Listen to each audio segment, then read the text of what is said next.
Care taker उसकी टांगों पर उबलता हुआ पानी तक डाल देता है। खाना खिलाते समय वह सेक्रेटरी को देखने में इतना खो जाता है कि निवाला सीधे बॉस की आंख में पहुंचा देता है। कभी उसकी दाढ़ी अजीब तरह से बना देता है तो कभी उसकी शक्ल ही बदल देता है। इतनी बदतमीजी के बाद भी बॉस उसे नौकरी से नहीं निकालता, उल्टा उसकी बेबाकी से खुश होकर उसे मोटी सैलरी देता है। फिलिप अरबों डॉलर का मालिक है। एक पैराशूट हादसे में उसका पूरा शरीर लकवाग्रस्त हो गया था और उसी हादसे में उसकी पत्नी की भी मौत हो गई। अब उसे हर काम के लिए एक केयर टेकर की जरूरत थी। इंटरव्यू के दिन सभी उम्मीदवार लाइन में खड़े थे, लेकिन जेम्स सीधे अंदर घुस गया। उसका मकसद नौकरी पाना नहीं था, उसे सिर्फ 3 जगह से रिजेक्शन चाहिए था ताकि वह बेरोजगारी भत्ता ले सके। इसलिए उसने बिना किसी झिझक के फिलिप से बदतमीजी से बात की, लेकिन उसकी ईमानदारी और मजाकिया अंदाज ने फिलिप को पहली बार खुलकर हंसने पर मजबूर कर दिया। इसलिए उसे अगले दिन ट्रायल के लिए बुला लिया गया। जेम्स अभी अभी जेल से छूट कर आया था। 2 साल पहले चोरी के आरोप में बंद हुआ था। घर की आर्थिक हालत बेहद खराब थी। उसकी माँ ने अकेले पूरे परिवार की जिम्मेदारी उठाई थी। वह नहीं चाहता था कि माँ को उसकी जेल की सच्चाई पता चले, इसलिए उसने झूठ बोल दिया कि वह विदेश घूमने गया था। यह सुनकर माँ उससे और भी निराश हो गई। अगले दिन वह आलीशान बंगले पहुंचा। उसका इरादा सिर्फ रिजेक्शन लेटर लेकर लौटने का था, लेकिन उसे पूरा महल दिखाया गया और रहने के लिए शानदार कमरा भी दिया गया। लग्जरी बाथरूम और आरामदायक जिंदगी देखकर उसका मन बदलने लगा। तभी फिलिप ने साफ कहा कि उसे ऐसे इंसान की जरूरत है जो उसकी हालत से डरे नहीं और उसे एक सामान्य इंसान की तरह ट्रीट करे। आखिरकार जेम्स ने 1 महीने का ट्रायल स्वीकार कर लिया। पहले ही दिन नियम समझाए जा रहे थे और वह वहीं सो गया। जब उसने पहली बार फिलिप को व्हील चेयर पर बैठाने की कोशिश की तो लगभग उसे गिरा ही दिया।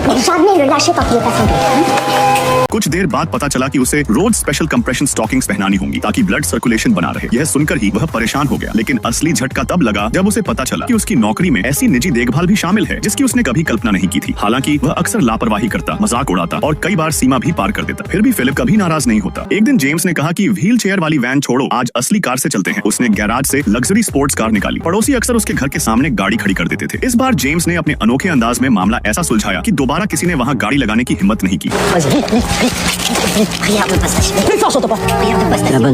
बाद में दोनों एक आर्ट गैलरी पहुंचे। फिलिप महंगी पेंटिंग्स में गहरी भावनाएं देख रहा था, जबकि जेम्स को समझ ही नहीं आया कि साधारण सी पेंटिंग की इतनी बड़ी कीमत कैसे हो सकती है। उसकी मासूम बातें सुनकर फिलिप फिर से मुस्कुरा उठा। जेम्स अक्सर उसकी दिव्यांगता पर भी हल्के फुल्के मजाक कर देता था, लेकिन यही बात फिलिप को सबसे ज्यादा पसंद थी।